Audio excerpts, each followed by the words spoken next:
The first bullet ripped through the morning air with a crack that shattered our peaceful Sunday ritual.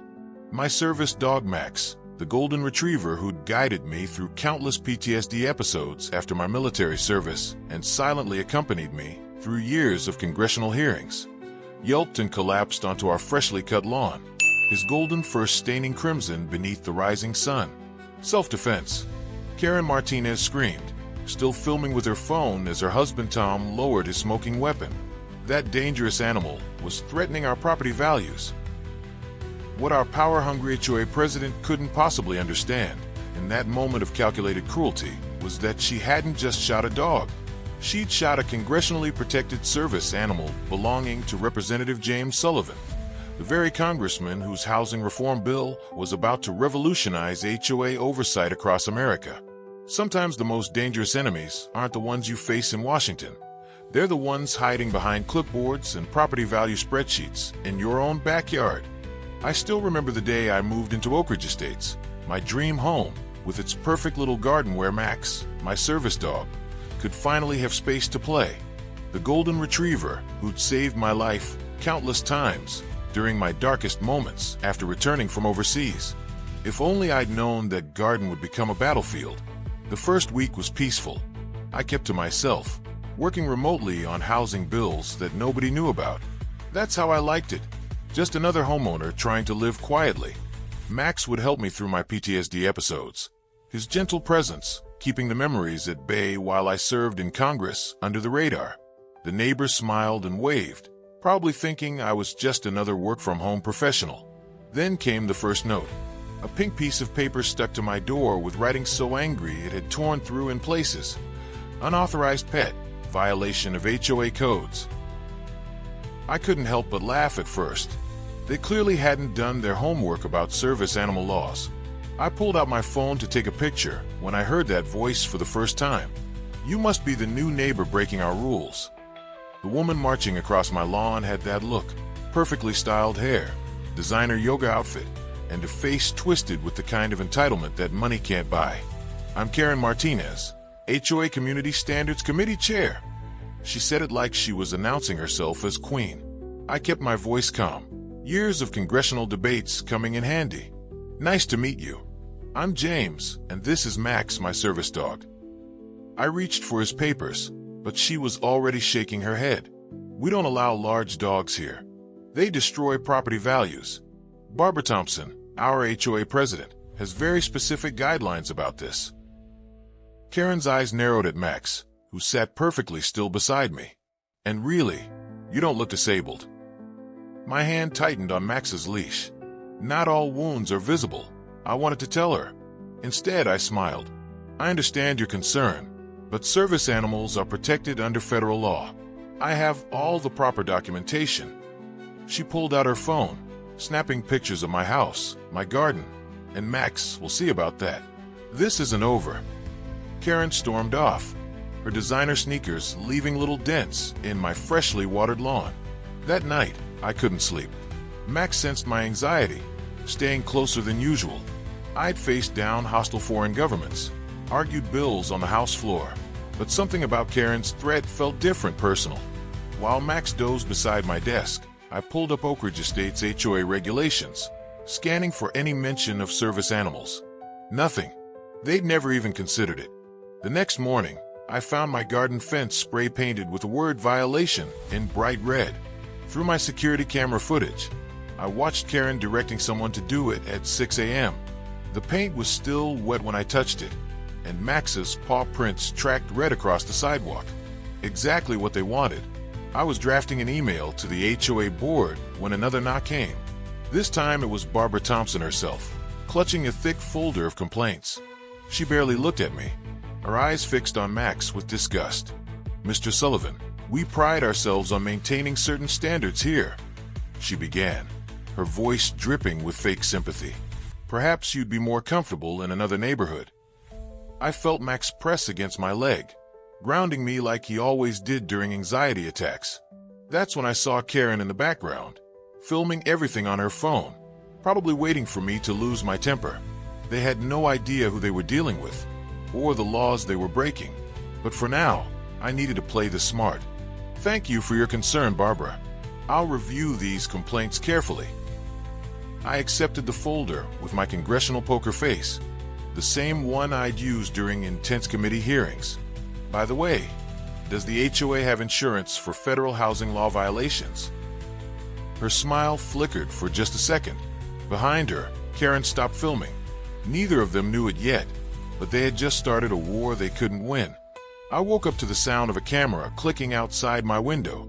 There was Karen Martinez in her pink jogging suit, taking pictures of my front yard at 6:30 in the morning. Max's ears perked up, a low growl rumbling in his throat. This was the third time this week.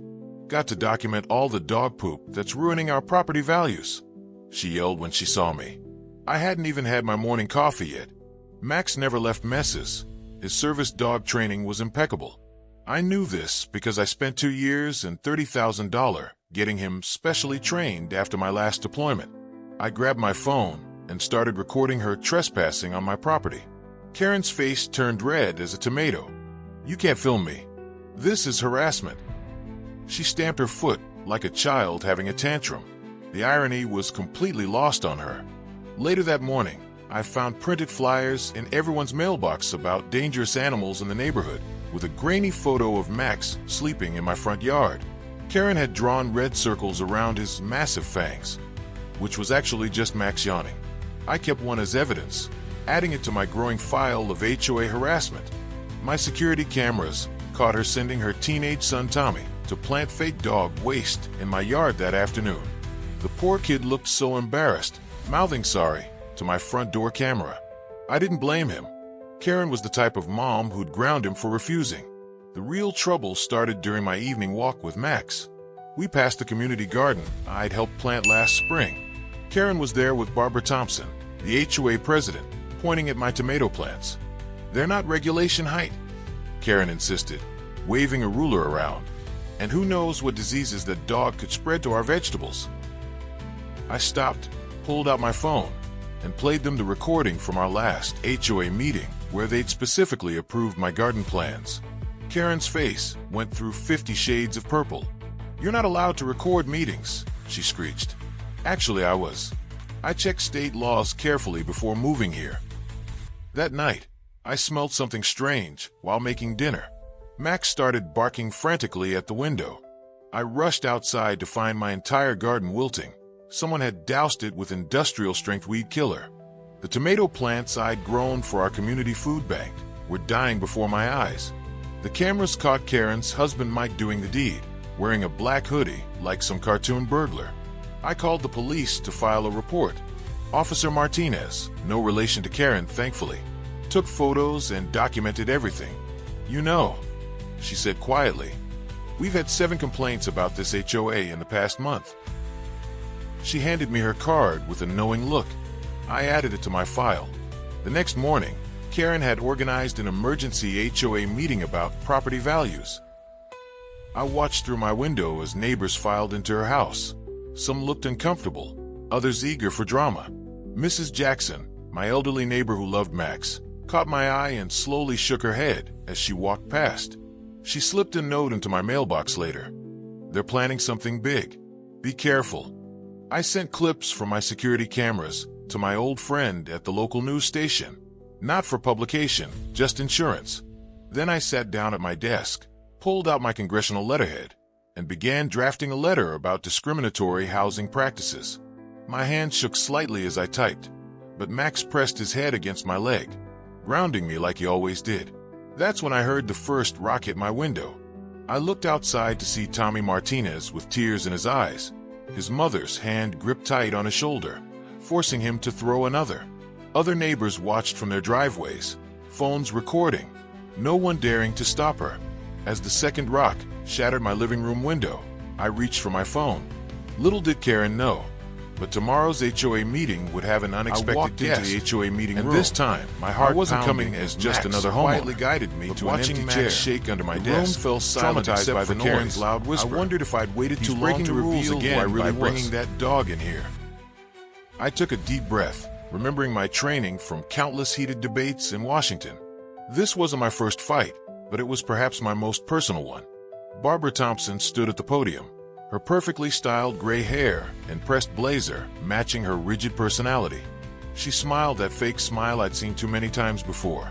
Before we begin tonight's meeting, we have an urgent matter to discuss regarding unauthorized pets and property values. I felt every eye in the room turn to me and Max.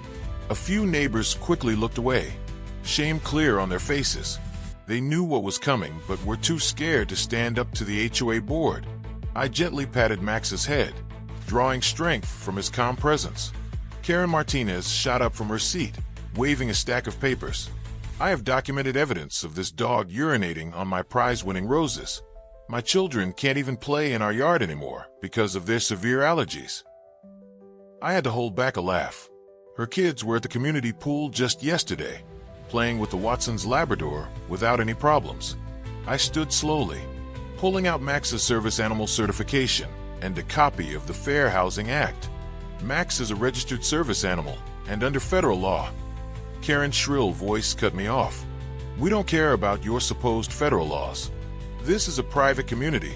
We make our own rules. Her face was turning red as she walked towards me, pointing her finger. My property values have dropped 15% since you moved in with that mutt. The room erupted in chaos. Some residents started shouting about their own property values, while others tried to defend me. Through the noise, I noticed Tom Thompson, Barbara's husband, filming everything on his phone with a smirk. I'd later learn why that smirk would cost him everything.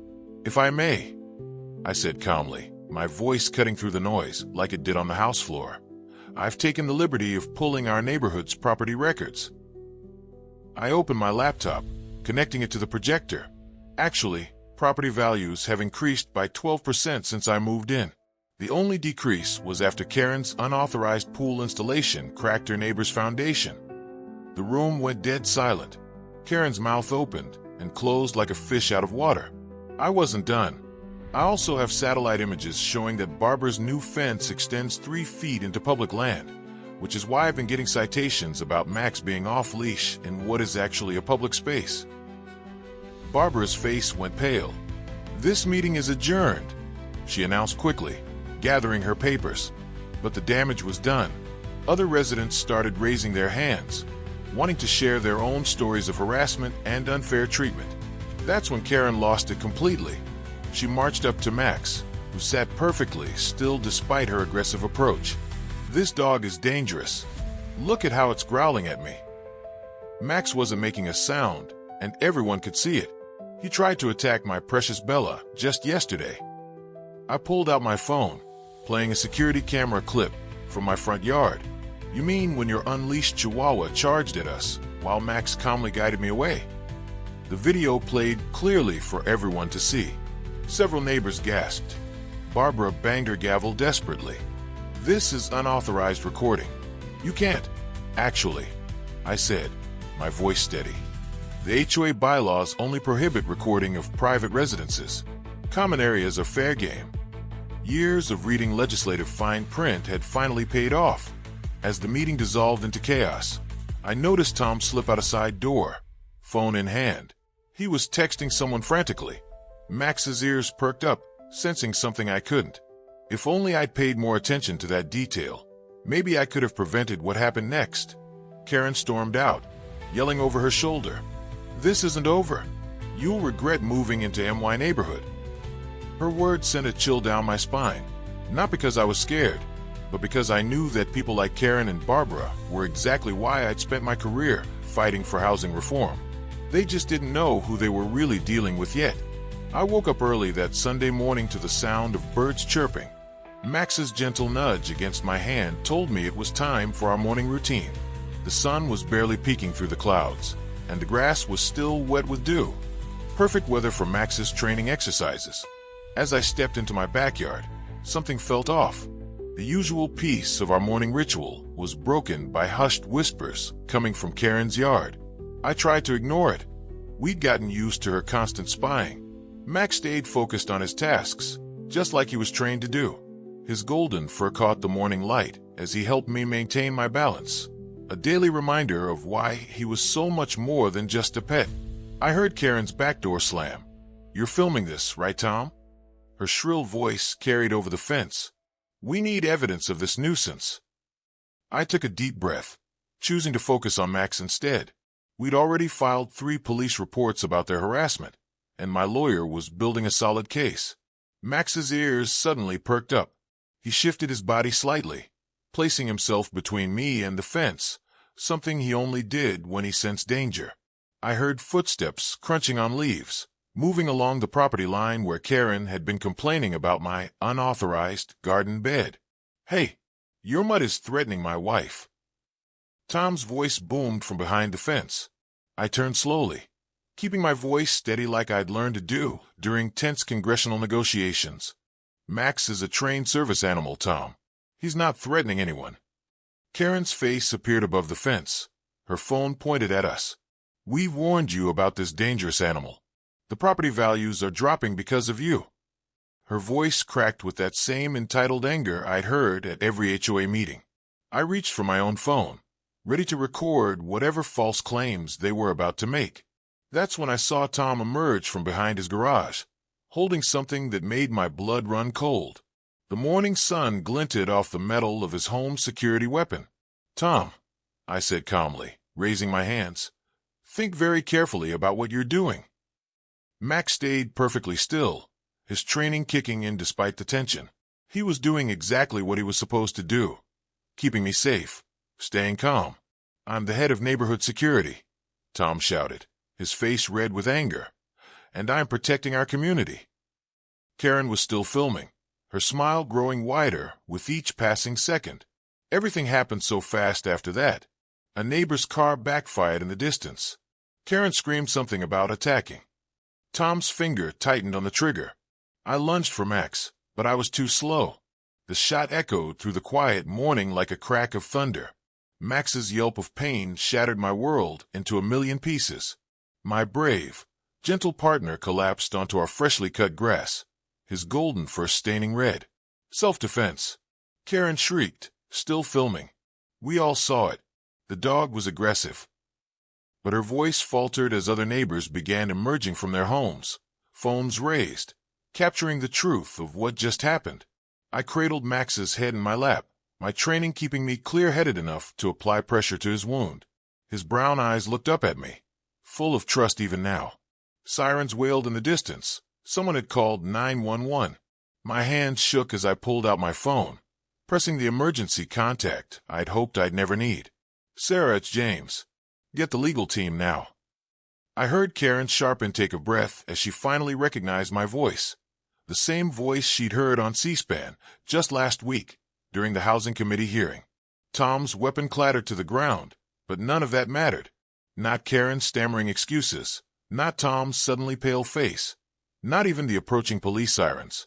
All that mattered was Max's heartbeat under my hands, growing weaker by the second. As I lifted my brave partner into my car, I made 2 promises. Max would survive, and the people responsible for this would learn exactly why you don't mess with a congressman's service dog. The neighbors who had gathered watched in stunned silence as I sped toward the emergency vet, leaving Karen and Tom to face the army of law enforcement approaching our once quiet street. They wanted to fight over property values. They were about to learn the true cost of their actions. My hands wouldn't stop shaking as I sat in the emergency vet's waiting room, Max's blood still staining my favorite blue shirt. The tick-tock of the wall clock felt like torture as I waited for news. Every time the door swung open, my heart jumped, hoping for updates about my best friend's condition. My phone buzzed. Sarah, my chief of staff, was calling for the 5th time. I finally picked up, my voice barely a whisper. "They shot him, Sarah. They actually shot my dog." "Sir, you need to turn on the news right now," she said, her voice urgent. "Someone posted a video of the shooting on social media. It's everywhere." I pulled out my tablet with trembling fingers and clicked the first news link she sent. There it was, shaky phone footage from my neighbor's second-story window showing everything. Tom with his gun, Karen screaming about property values, and Max's yelp that would haunt my nightmares forever. The video had over 1 million views already. The emergency room doors burst open. Barbara Thompson stormed in, her designer handbag swinging wildly as she waved her phone in my face. "You're him. You're actually him. Her perfectly made-up face had gone pale, mascara slightly smeared. You're Congressman Sullivan. I stood up slowly, drawing myself to my full height. Years of keeping my identity private while living in the community had just crumbled. Yes, Barbara, I am. And you and your husband just shot a congressionally protected service animal on video. She stumbled backward, nearly knocking over a chair. But you never said anything. You let us think you were just another homeowner. I wanted to live quietly, Barbara, to work on my housing reform bill without drawing attention. I chose your community because the listing promised peaceful living. Instead, you harassed a disabled veteran and his service dog for months. Karen burst through the doors next, her face red with anger, but fear flickering in her eyes. This is a trick. He's lying.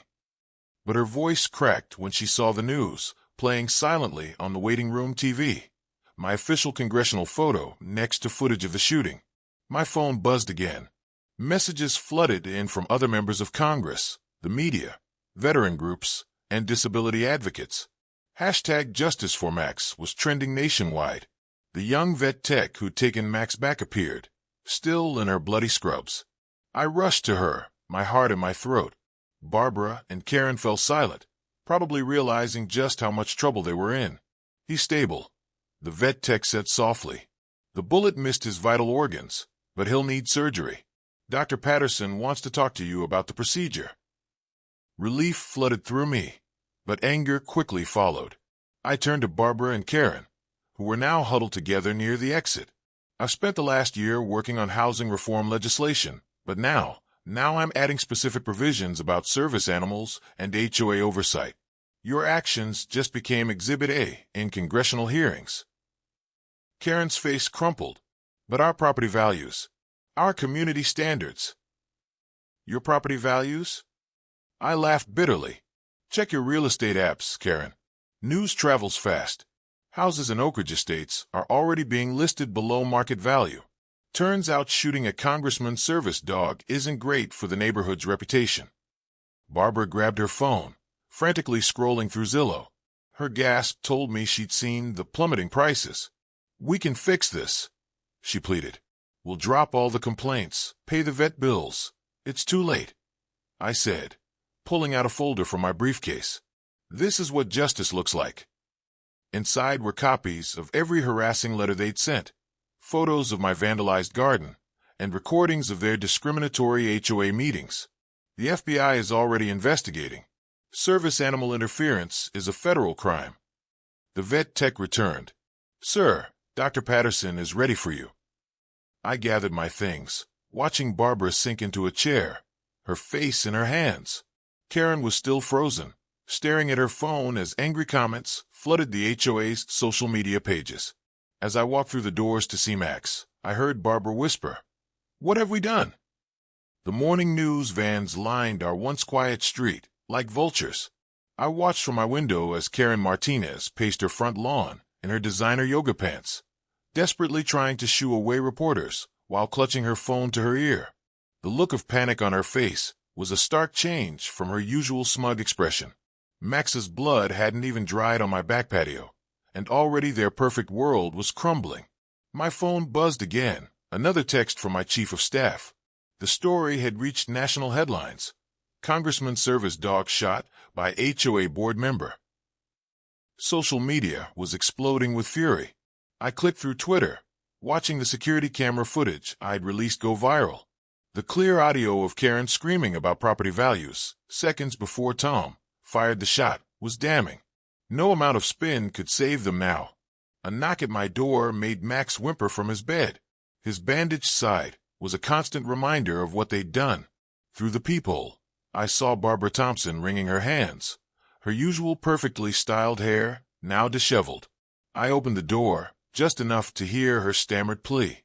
"Congressman Sullivan, please, we can work something out. We didn't know who you were. Karen was just trying to protect our community standards. Tom made a terrible mistake. What will it take to keep this quiet?" I felt a cold smile spread across my face. Protect community standards? Let me show you something, Barbara. I pulled out my tablet, opening the file my team had compiled. Here's every HOA violation notice in Oak Ridge Estates for the past 5 years. Notice anything strange about who received them. Her face went pale as I scrolled through the data. Every single complaint about pets, yard maintenance, and community standards had been filed against minorities, disabled residents, or elderly homeowners on fixed incomes. The pattern was impossible to ignore. "This isn't just about Max anymore," I said quietly. "While you were busy harassing my service dog, my office was investigating HOA abuse across the country. Oak Ridge Estates just became Exhibit A." A commotion down the street caught our attention. Karen was now screaming at a reporter who dared to step onto her precious lawn. "You don't understand. Property values are everything. We can't have dogs running around. It attracts the wrong kind of people." The reporter's camera caught every word. I almost felt sorry for her. Almost. My phone buzzed again. The housing reform bill I'd been quietly working on for months was suddenly gaining massive support. Colleagues who'd been on the fence were now calling to co-sponsor. Funny how a viral video of HOA abuse against a congressman's service dog could change political winds. Barbara was still standing there, trembling. "What do you want from us?" I handed her a thick envelope. "Here's your chance to do the right thing." Inside was my proposal for a complete overhaul of Oak Ridge Estates governance, new board elections, third-party oversight, and mandatory civil rights training for all board members.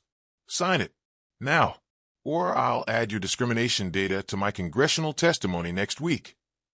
She snatched the envelope, but her hand shook so badly she could barely open it. Behind her, I saw Tom being led out of his house in handcuffs. The police had finally arrived to arrest him for animal cruelty and reckless discharge of a firearm. Karen was now crying into her phone, probably calling her lawyer. Max limped to my side, his tail wagging weakly as he watched the scene unfold. I scratched behind his ears, remembering all the nights he'd helped me through PTSD episodes. How dare they try to take him from me? A new text lit up my phone. Photos from a resident showing years of HOA documents being shredded in Barbara's garage last night. More evidence for the investigation. The house of cards was falling faster than they could cover their tracks. Protesters started gathering at the community entrance, holding signs with Max's picture and demanding justice. Local news crews interviewed residents who'd been silenced by HOA threats for years. One elderly woman wept as she described being fined into near bankruptcy for having a wheelchair ramp. A Latino family showed documentation of being cited for cooking odors from traditional family meals. Barbara's hand trembled as she signed the documents. "Please," she whispered. "My husband's on the city council. This will ruin us." I took the papers, checking each signature. "You should have thought of that before shooting a congressman's service dog. But don't worry. You'll have plenty of time to think about it during the federal investigation." As she hurried away, I saw Karen being interviewed on live TV, trying to defend herself. "I had no idea he was in Congress. We just wanted to maintain our standards. Dogs reduce property values by 15%. The reporter cut her off. "Ma'am, are you aware that discriminating against service animals is a federal crime, regardless of the owner's position?" I closed my door, sitting down heavily next to Max. My phone kept buzzing, calls from major networks, other Congress members, disability rights organizations. Tomorrow I'd deal with it all. Tomorrow I'd start turning this nightmare into real change. But tonight, watching through my window as karma did its work, I held Max close and whispered, "We got them, buddy. We finally got them." Outside, another news van pulled up, and I couldn't help but wonder how many other HOAs across America were about to face their own day of reckoning. The doctor said Max would never walk the same way again, but they didn't know my dog's spirit. I watched him take his first shaky steps in our living room, his golden fur still patchy from the surgery. The news vans outside had finally left, but the damage to Oak Ridge Estates was permanent. Every time Max flinched at a loud noise, my heart broke all over again. Karen Martinez's perfect world was crumbling. I heard she tried selling her house, but nobody wanted to buy from a woman who helped shoot a congressman's service dog. My phone wouldn't stop buzzing with messages from other representatives and senators asking about Max. The story had struck a nerve across the country. Last week, I caught Karen trying to sneak into my backyard with her phone, probably looking for something else to complain about. But this time I was ready. The security cameras I installed caught everything, including her attempt to plant fake evidence of dog waste. The police weren't as friendly to her this time. Barbara Thompson, our former HOA president, sent me a letter begging to meet. She wanted to explain everything and make it right. I read her letter twice before letting Max use it as a chew toy. Their fake apologies meant nothing. I had uncovered years of their dirty work. Other homeowners started coming forward with stories about how Barbara and Karen had targeted elderly residents, single parents, and minorities with made-up violations. The media dug deeper into our HOA's history. They found recordings of board meetings where Karen bragged about forcing a young widow to sell her house because her crying baby was a nuisance. Barbara had written emails about keeping certain people out of the neighborhood to protect our values. Their own words became their worst enemy. My team discovered that Tom, Barbara's husband who shot Max, had been lying about his security credentials. He never had a license to carry a firearm as the HOA's security coordinator. The police were very interested in that detail.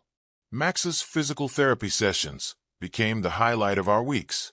Other dog owners in the neighborhood would stop by with treats and support. Even Mrs. Jackson, who used to complain about every little thing, brought over homemade dog biscuits. The community was healing, but not everyone was happy about it. Karen tried starting a counter-campaign on social media, claiming she was the real victim. She posted edited videos of Max barking, but my security footage showed her deliberately agitating him through the fence. Her followers dropped faster than the neighborhood's property values. The most surprising support came from Karen's own teenage daughter, Emma. She visited one afternoon, tears in her eyes, to apologize for her mother's behavior. She had been secretly recording Karen's HOA meetings for months, disgusted by how they treated people. Emma's evidence became crucial for the federal investigation. Last night, I watched Max play with the neighbor kids for the first time since the shooting. He still limped, but his tail wagged like crazy. A reporter asked me if I would drop the charges if Barbara and Karen apologized. I looked at Max, remembered the blood on his fur, the terror in his eyes, and the nights of pain. Some things can't be fixed with just sorry. The old HOA board's office was empty now, their precious rule books collecting dust. The interim resident council found documents showing how Barbara and Karen had been funneling HOA fees into their personal accounts for years. They thought they were untouchable in their perfect little kingdom. They never expected a congressman and his three-legged dog to bring it all down. Tomorrow, Max has another vet checkup. His recovery is slow, but he's teaching me something new every day about resilience. As I sit on my porch watching the sunset, I see Karen packing boxes into her car. Her house finally sold at half her asking price. Sometimes karma has a way of making things right, but as I look at the certified letter on my desk from her lawyer, I wonder if this fight is really over, or if she has one last desperate move planned. The congressional hearing room was packed to capacity. News cameras lined the back wall, and the gallery was filled with people wearing Justice for Max t-shirts. My housing reform bill had gained unprecedented support, with co-sponsors from both parties, a rarity in today's political climate. Max lay at my feet, his golden fur finally growing back over his scars. He was officially recognized as a congressional service animal now, with special access to the Capitol building. The security guards all knew him by name and kept treats in their desks. As I prepared to testify, I saw Karen and Barbara being escorted to their seats by federal marshals. Their attorneys had advised them to cooperate fully with the investigation in hopes of reducing potential sentences. They looked smaller somehow, without their designer clothes and perfect hairstyles. Barbara couldn't meet my eyes, but Karen still had that defiant tilt to her chin. Congressman Sullivan, the committee chair, began. Thank you for bringing this important issue to our attention. Would you please explain how your experience reveals the need for federal oversight of homeowners associations? I leaned toward the microphone, Max shifting slightly to maintain contact with my leg, his way of providing support during stressful moments. Thank you, Madam Chairwoman. What happened to Max and me is not an isolated incident. Across America, HOAs have become unregulated fiefdoms, where basic civil rights are routinely violated in the name of property values. For the next hour, I outlined our experience at Oak Ridge Estates, presenting the evidence my team had gathered about discriminatory practices. After me, a parade of witnesses shared similar stories. Elderly residents forced out of their homes over minor violations, families with disabled children denied reasonable accommodations, veterans with PTSD harassed for emotional support animals. When it was Karen's turn to testify, she tried one last time to defend herself. "We were just following the rules," she insisted, her voice cracking. "Property values are important to our community." "Mrs. Martinez," the ranking member asked, "can you explain why your HOA issued 87% of its violations to minority homeowners, elderly residents, and families with disabilities, when they make up only 23% of your community?" Her attorney whispered frantically in her ear, but the damage was done. Karen had no answer. As the hearing concluded, the committee voted unanimously to advance the Sullivan Housing Rights Act to the full House. The bill would establish federal oversight of HOAs, prohibit discrimination against service animals, and create a national database of HOA complaints. Outside the Capitol, reporters swarmed around us. Max handled the attention like a pro, sitting calmly as cameras flashed. "Congressman, what happens next?" a reporter called out.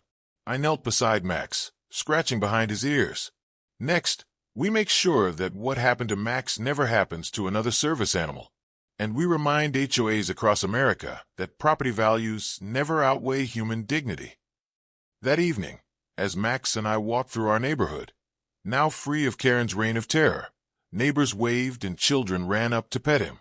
The community had transformed, healing from years of fear and division.